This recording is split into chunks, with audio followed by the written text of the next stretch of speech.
Yo, what is up? It is your boy BDT Athletics here, back again with my boy DakDiehl. Yes, sir.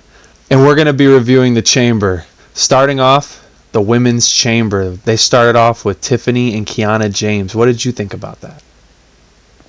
I thought that was a pretty good start. You got Kiana, who isn't really that high up in the crowd, but you got Tiffany Stratton, who was former champion. It gives her some time to actually put in work before you get the big name, which ended up being the winner. We found out at the end, Rhea Ripley, to come in the match.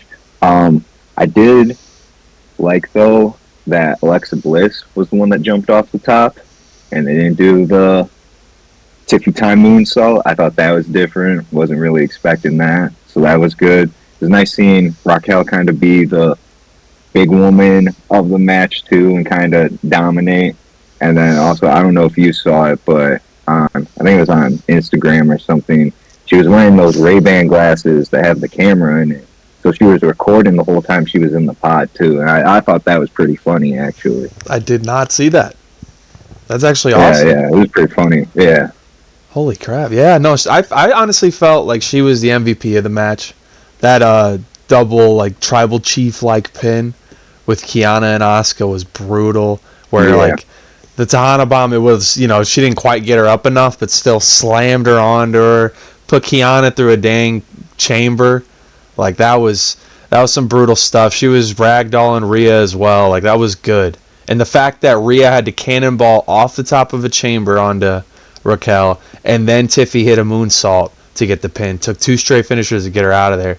I like that. Still making her look strong.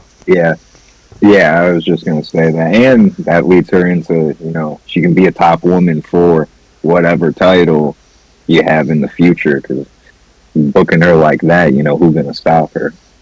Yeah, I mean, I wouldn't hate, they'd have to make storyline sense, but I wouldn't hate, a triple threat, her, Liv, and Stephanie. I wouldn't hate that. So how do you feel about Rhea winning it? How do you feel about the prospect of Rhea versus Jade? I like it a lot. Like how when we were doing our predictions and we got to this match, and I said, first I wanted Tiffany, then the more I thought about it and explained it, the more Jade versus Rhea at WrestleMania just sounds way better. And I mean, I'm not going to lie, that is the money match for it. All right, next match, Becky Lynch versus AJ Lee. Obviously, AJ Lee getting the title. How did you feel about the result? And how did you feel about the match in general? So the match in general, I thought it was a pretty decent match. There was a few parts where it felt like they're getting a little slow. I don't know if they were just trying to figure each other out, figure out what to do next and stuff. But the fake false finish that they did and the ref bump, that, I'm not gonna lie, that had me on my edge of my seat the whole time, because I didn't know how it was gonna go. And then honestly, when the slam and the DDT on the chair, I thought that was it, and I was like, okay, cool, Becky is retaining, I was right. And then kick out, comeback, AJ winning. I mean, I'm happy for it, because now I really think that this could lead into her helping the women's division and giving more women's wrestlers a chance to wrestle her for the IC title.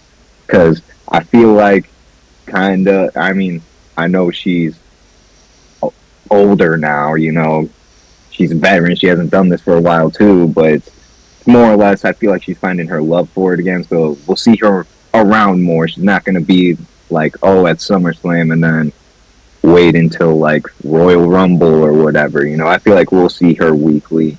Maybe not a match every week, but at least more feuds down to come. Okay, yeah, I could definitely see AJ being weekly up until Mania for sure with the belt, now that she got it. All in all, I would say I did enjoy the match. I also liked the result. This is what I wanted, and that's what I predicted. By the way, we did go 4 for 4 on predictions. So, but no, that's what I predicted. Call me a loser for caring about this, I guess, because at the end of the day, I don't really care. But DDT onto a chair, followed by a manhandle slam, kick out. Didn't feel like they needed it.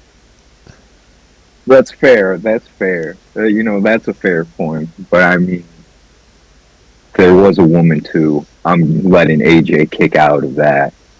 Then the hometown guy, CM Punk, gets the crazy introduction with the serious intro.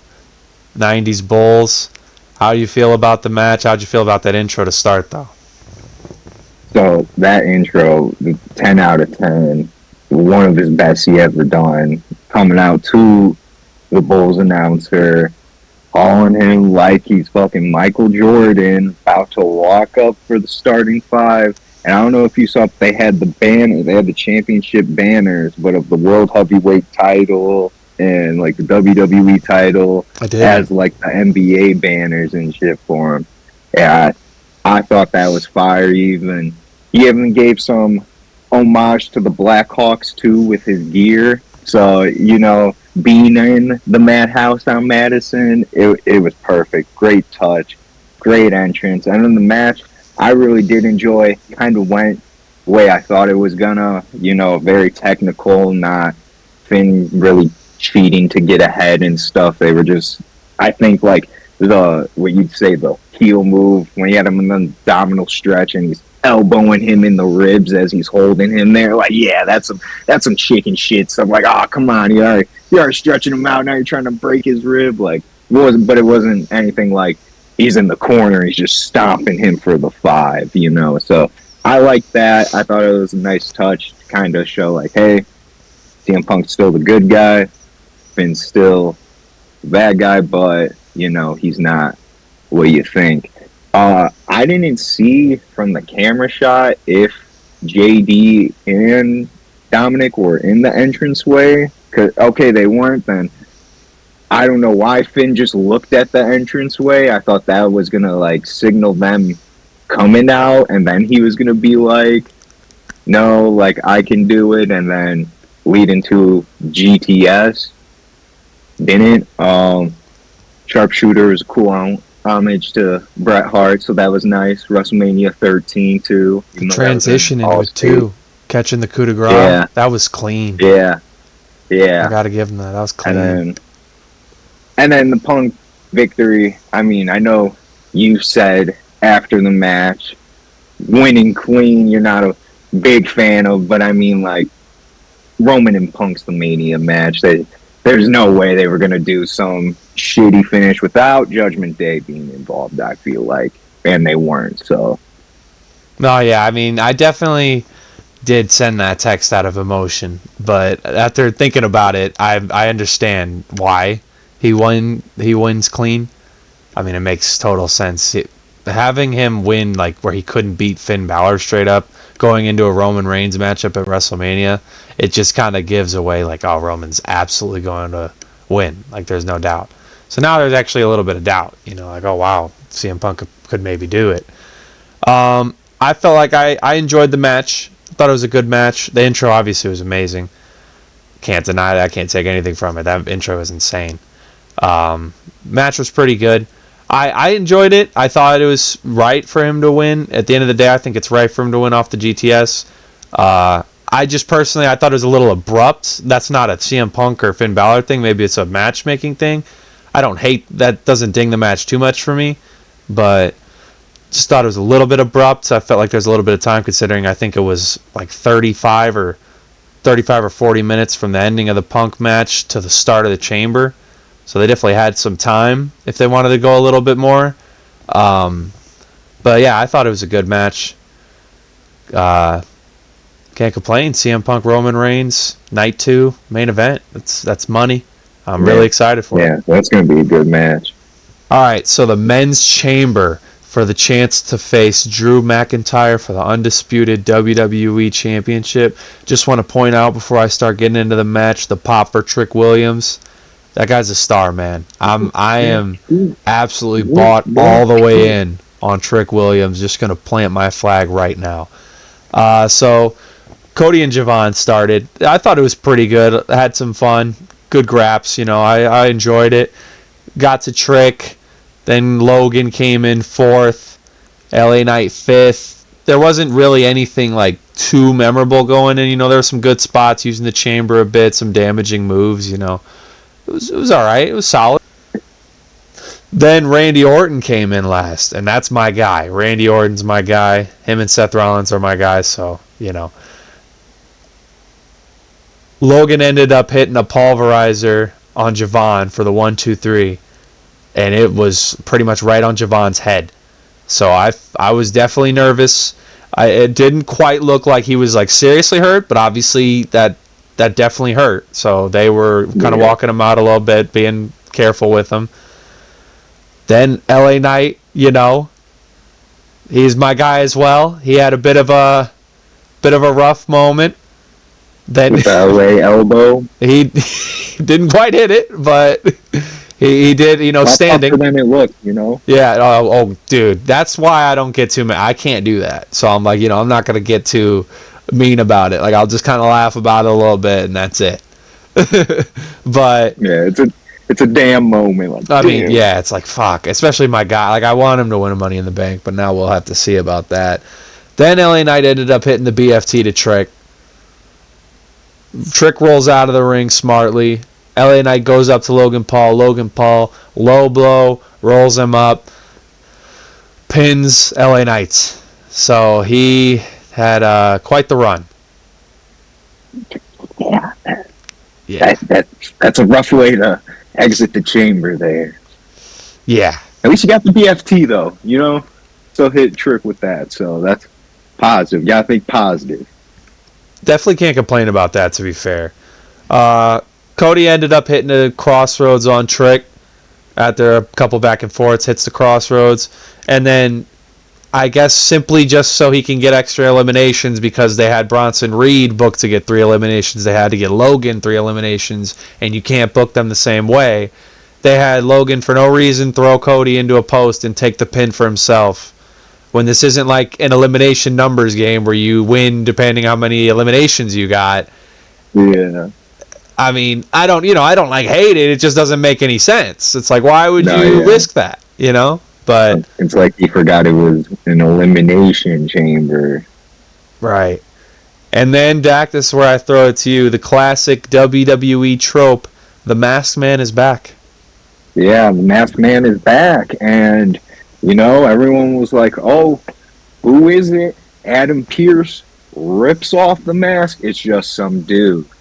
Because the actual Masked Man gets in, hits super kick to the gut to Logan Paul, stomp. Who does that sound like, BDT? Seth freaking Rollins back. Not really a stare down, but he was accepting the pop and the aura from being back. Cody's looking up at him. Gonna set up Seth versus the Vision down the line. Who knows if Cody will come back and help him since, they're friends. We'll see. But I thought that was a good way to end it finally, instead of having, every week a Masked Man shows up and then the times you do take it off, it's just some dude. I mean, I feel like everyone knew it was probably going to be Seth. At least, well, I did at least. I felt like eventually it was going to be Seth Rollins. It's kind of like the fake Sting thing, where fake Sting ended up being Sting and 1000%. turned on the NWO. Yeah, so it's like, so I thought that was a good reveal. And then right after, because then that leads to Logan Paul's elimination. So yeah, Cody and Randy left. And I did have Cody winning it, but I didn't expect for Drew McIntyre to come in with the belt and try to whack Cody and Randy with it. And then so, the boys, former Legacy members, go to team up against Drew. Cody hits the crossroads, immediately gets up into an RKO. Perfect fucking spot. I know I said that Randy would turn, and that's not a turn, but so opportunistic that it was just a great moment right there. Apex Predator like the old Randy. Viper. And at least it's gonna I guess storyline wise, Cody will probably be a little hurt that Randy just did that to him when he was in a moment of, I guess, vulnerability because he was dealing with Drew McIntyre trying to ruin the match. But with that also leading to Cody versus Drew on Friday, on Friday, I think that would be cool to see what happens in that match. You know, are they just going to keep no interference out and have it be a clean match where either Drew retains or Cody new champs, so then you do Randy versus Cody? Or are they going to do some chicanery where it ends up just being a triple threat between Drew, Cody, and Randy? But I thought how they ended that chamber, it was so boom, boom, boom, perfect ending. You didn't even expect to.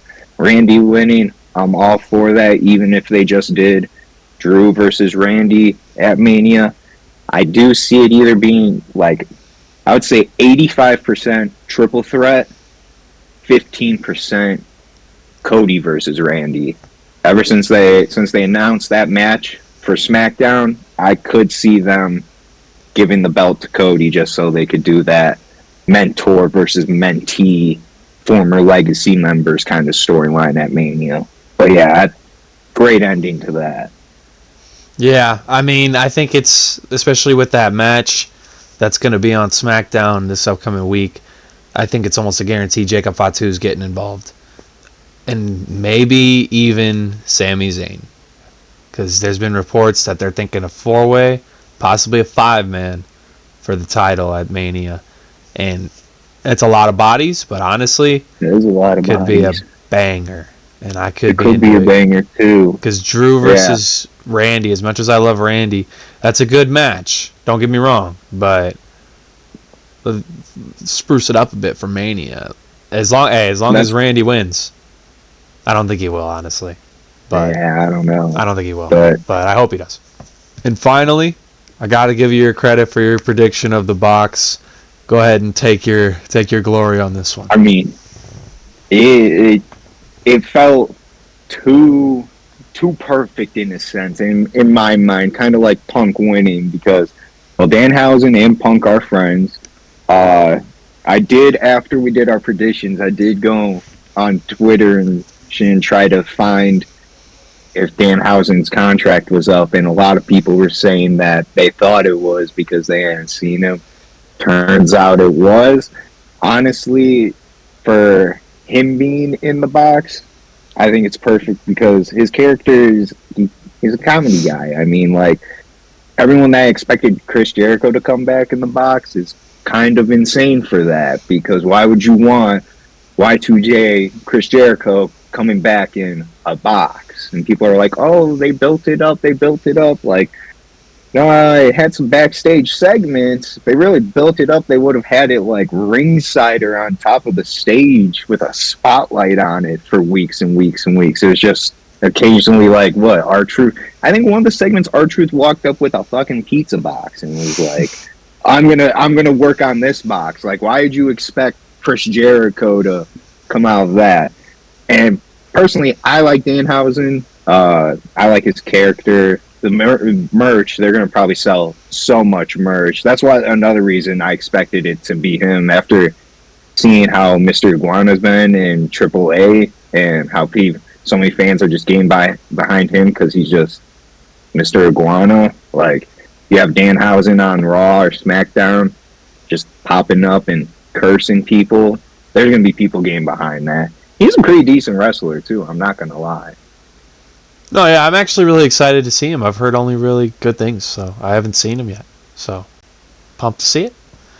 I do have to say the reaction he got. I don't know, a lot of people kept saying that they were booing.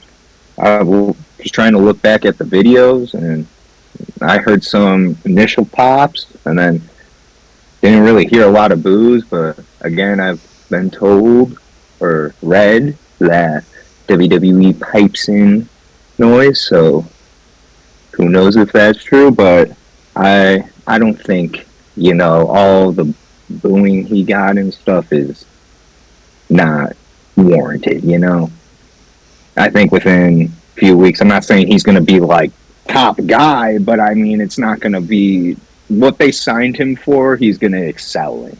That's a wrap on the Chamber Review. My next WWE post will be a stand and deliver preview and predictions with this guy again.